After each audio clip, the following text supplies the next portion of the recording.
Subscribe to my channel by pressing red button and click on the bell icon for notification of latest updates.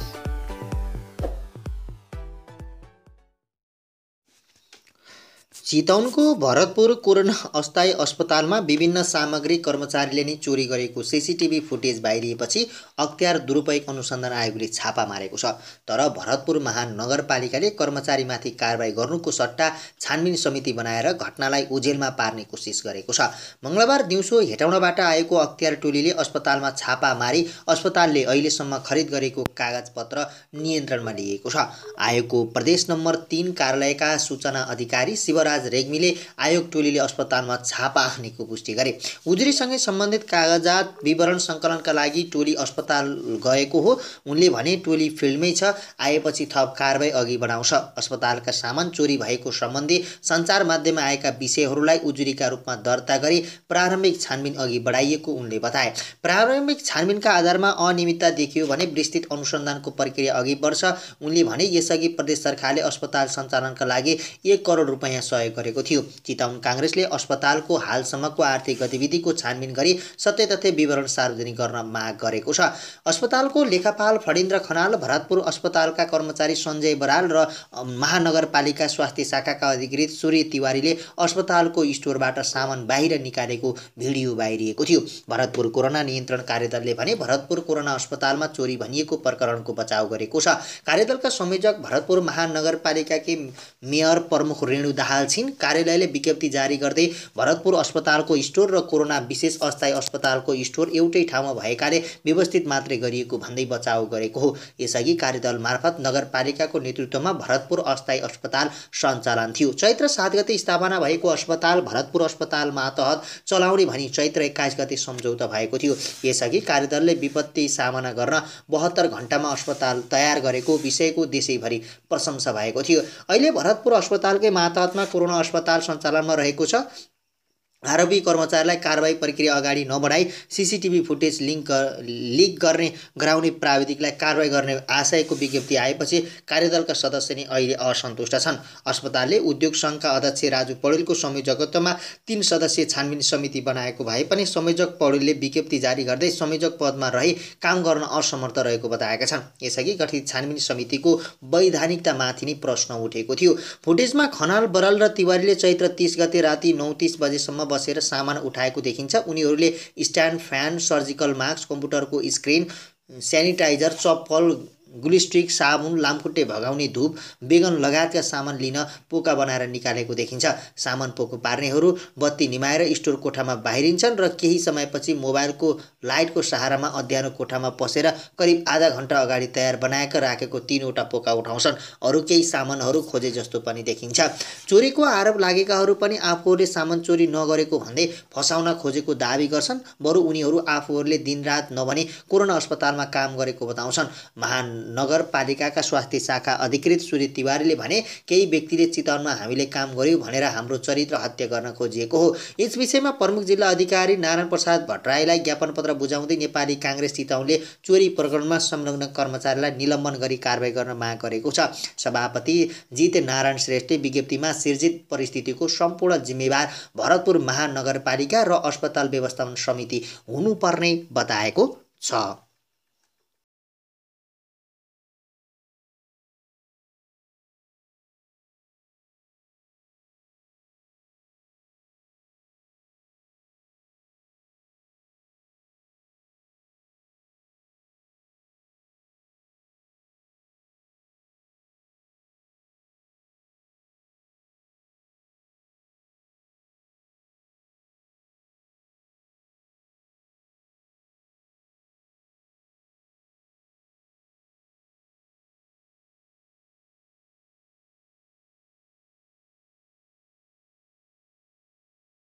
Subscribe to my channel by pressing red button and click on the bell icon for notification of latest updates.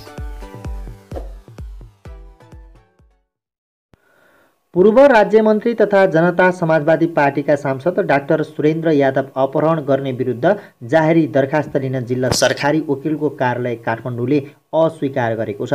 जनता समाजवादी पार्टीका नेता उपेन्द्र यादव लगायतका नेताहरू सांसद doctor Surendra Yadav अपहरण परेको भन्दै सांसदहरू महेश बस्नेत, किसान श्रेष्ठ तथा पूर्व आइजिपी सर्वेन्द्र खनाल विरुद्ध अपहरणको जाहेरी लिएर सरकारी वकिलको कार्यालय बबरमहल पुगेका थिए। यसअघि पूर्व प्रधानमन्त्री बाबुराम भट्टराई उपेन्द्र यादव लगायतलाई अपहरणको उजुरी दिन काठमाडौँ महानगरीय प्रहरी परिषद टेकु पुगेका थिए। परिषदले उजुरी लिन नमानेपछि जनता समाजवादी दलका नेताहरू मङ्गलबार सरकारी वकिलको कार्यालय पुगेका हुन्, तर त्यहाँबाट पनि उनीहरूलाई फिर्ता पठाइएको छ।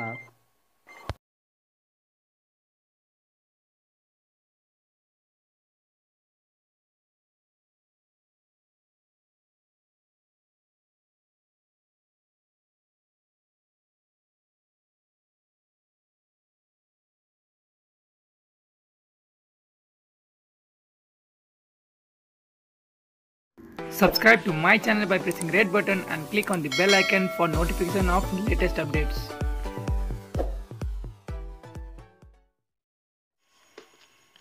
नेपाल कम्युनिस्ट पार्टीभित्र प्रधानमन्त्री केपी शर्मा ओलीलाई हटाउने प्रयास असफल भएपछि विवादको अन्तका लागि सहमतिको नयाँ बिन्दु खोज्न दोस्रो तहका नेताहरूले प्रस्ताव तयार गरेका छन्। प्रस्ताव अनुसार ओली सरकारबाट हट्नुपर्ने भएको छ, तर उनले पार्टीको निर्णय अनुसार सरकार सञ्चालन गर्नुपर्नेछ।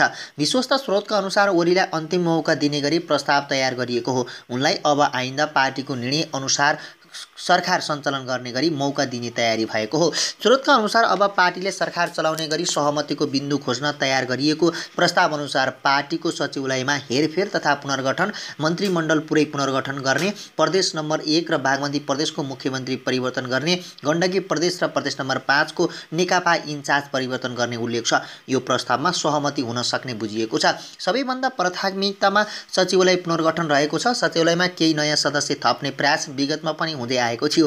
हाल 9 जना सचिवालय सदस्य रहेको छ। यो नेकपाको सङ्गठनमा सर्वोच्च निकाय हो। सचिवालयमा माधव नेपाल र प्रचण्ड पक्षधरले केही सदस्य नियुक्तिको दाबी गर्दै आएका छन्। सरकारमा 2 वर्ष बसिसकेका र विवादमा परेका मन्त्रीहरूलाई हटाउने विषय परेको छ। यसमा ओली पनि सकारात्मक भएको बुझिएको छ। उनले यसअघि नै फागुन महिनामा काम हेरेर मन्त्रीहरू हेरफेर गर्ने बताएका थिए। ओलीलाई अध्यक्ष या प्रधानमन्त्री एक पद छान्न समेत आग्रह गरिएको थियो, तर यो आग्रह उनले अस्वीकार गरिसकेको बुझिएको छ। विकल्पमा माधव नेपालको व्यवस्थापनको लागि मध्यमार्गी बाटो खोज्ने गरी छलफल बढाइने भएको छ।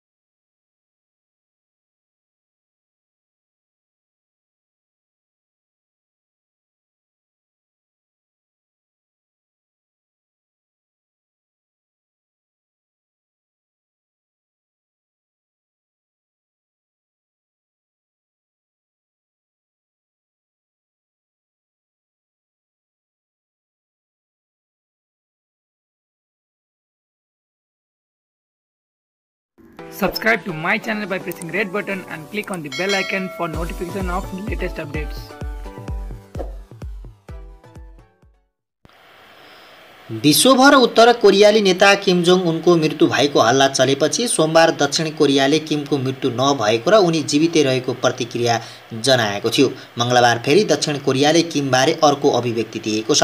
यतिबेला दक्षिण कोरियाले किम जोङ उन कहाँ छन् भन्नेबारे आफूलाई थाहा भएको दाबी गरेको छ। दक्षिण कोरियाका एकीकरण मन्त्री किम युन चुनले भने हाम्रो सरकार किम बसिरहेको स्थानको बारेमा जानकार छ, यद्यपि उनले किम कहाँ छन् भन्ने बताएनन्। किमको मृत्युको हल्लाबीच उनले चढ्ने विशेष रेल राजधानी प्याङयाङ बाहिर उन्सान क्षेत्रमा देखिएको थियो। हाल किम उन्सान कम्प्लेक्सको गेस्ट हाउसमा आराम गरिरहेको हुन सक्ने अनुमान गरिएको छ। दक्षिण कोरियाली सञ्चार माध्यम डेली एनकेले किमको हालै मुटुको शल्यक्रिया गरिएको बताएको थियो। डेली एनकेले किमको अवस्था गम्भीर बनेको जनाएको थियो। उन्सान कम्प्लेक्स किमको परिवारको लागि सन् 2014 मा बनाइएको हो। त्यहाँ किम प्राय हवाई यात्रा गरेर पुग्थे। हाल शल्यक्रिया भएकाले उनी रेल चढेर त्यहाँ पुगेको अनुमान भइरहँदा उत्तर कोरियाली सञ्चार माध्यमले उनी कहाँ छन् भन्ने कुरा जानकारी दिएको छैन। उत्तर कोरियाका संस्थापक नेता किमका हजुरबा किम इलसङको नाममा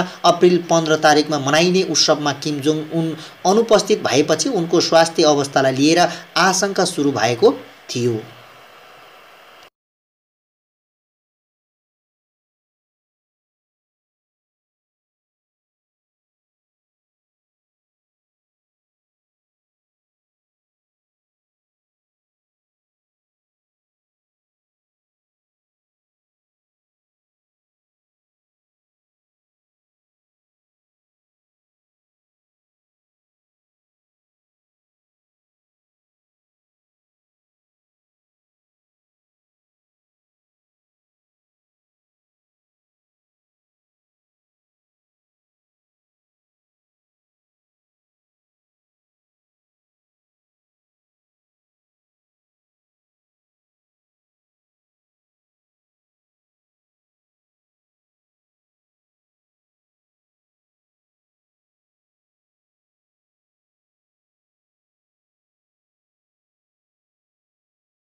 Subscribe to my channel by pressing red button and click on the bell icon for notification of latest updates.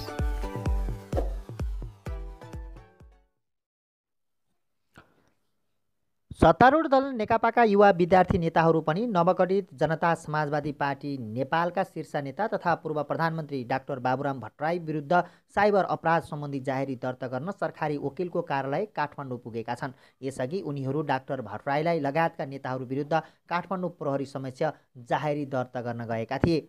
Doctor Baburam Bhattarai, Hisila Amy, Vishwadeep Pandey र आङकान्जी शेर्पाले विद्युतीय माध्यमबाट आफ्ना नेताहरूको चरित्र हत्या गरेको भन्दै युवा सङ्घ र अनेर सेविका नेताहरू साइबर अपराधमा कारबाही गरिपाऊ भनी जाहेरी लिएर टेकु पुगेका थिए। तर महानगरीय प्रहरी परिषद टेकुले यो विषयमा साइबर अपराध भन्दा पनि गाली बेइज्जती सम्बन्धी ऐन आकर्षित हुने भन्दै उनीहरूलाई सरकारी वकिल मार्फत अदालतमा जान सुझाव दिएको थियो। युवा सङ्घका केन्द्रीय सदस्य सञ्जीव कुमार झा र अनेर सोभिका नारायण घरतीले सामाजिक सञ्जालमा अफवाह फैलाएर व्यक्तिको चरित्र हत्या गरेको भन्दै साइबर अपराधमा जाहेरी दर्ता गर्न टेकु पुगेका थिए। सोही अनुसार उनीहरू आज सरकारी वकिलको कार्यालयमा पुगेका हुन्।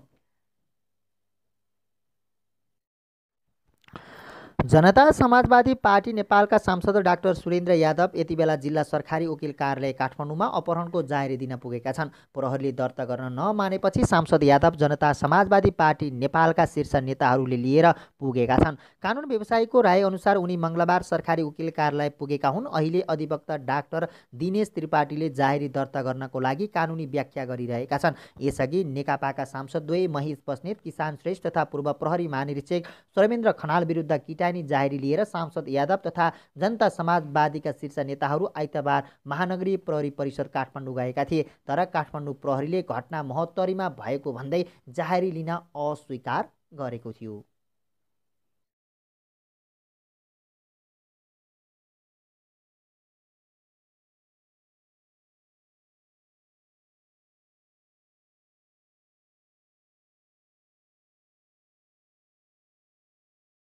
Subscribe to my channel by pressing red button and click on the bell icon for notification of latest updates.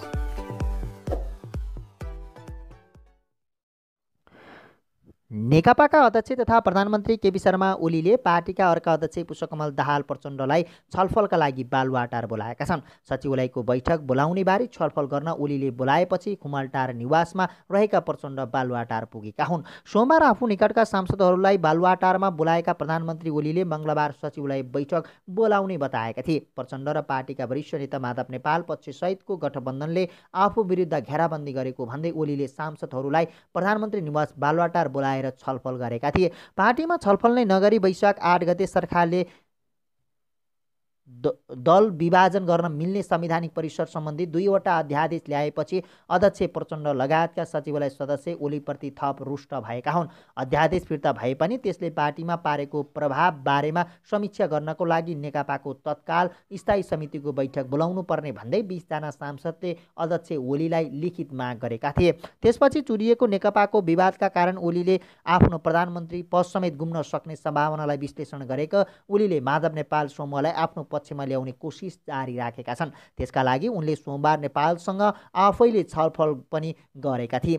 तर उक्त छलफलमा नेपालबाट सकारात्मक सन्देश नआएपछि ओलीले आफ्ना पक्षका 3 नेताहरूलाई पठाई नेपाल समूहका नेताहरूसँग छलफल पनि गरेका थिए। उक्त छलफलमा पनि मङ्गलबार सचिवालय बैठक डाक्नुपर्ने र त्यसले स्थायी समितिको मिति तोक्नुपर्ने बताएपछि वार्ता कुनै निष्कर्षमा पुग्न सकेको थिएन। मङ्गलबार पनि आफू निकटका केही नेताहरूसँग परामर्श गरेका प्रधानमन्त्री ओलीले प्रचण्डसँग छलफल गर्न लागेका हुन्। प्रचण्ड र ओलीको भेटपछि सचिवालयको बैठक बोलाउन सक्ने सम्भावना रहेको स्रोतले बताएको छ।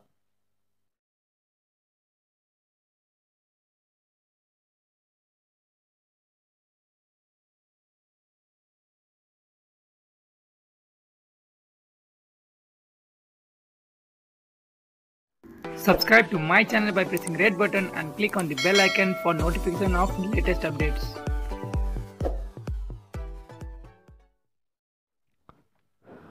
प्रधानमन्त्री केपी शर्मा ओलीले गल्ती भएको भए आफू सच्चिन तयार हुँदा पनि पार्टीका नेताहरूले आफूलाई हटाउन लागेको बताएका छन्।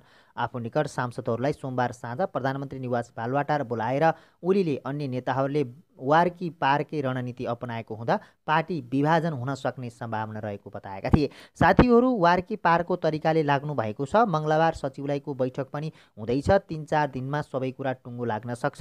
पार्टी विभाजन पनि हुन सक्छ। त्यस्तो अवस्थामा लागि समेत तपाईहरू मानसिक रूपमा तयारी अवस्थामा रहनुहोला, प्रधानमन्त्री ओलीलाई उद्धृत गर्दै सांसद विजय सुब्बाले भने। विपक्षी दल हटाउन लाग्नु स्वाभाविक नै हो। मलाई त हटाउन पार्टीका साथीहरूबाटै सबै तर्फबाट घेराबन्दी गरियो। कहीँ कतै गल्ती भएको रहेछ भने के काम हो सच्याउँछु भन्दै पनि साथीहरू हटाउन लाग्नु भएको छ।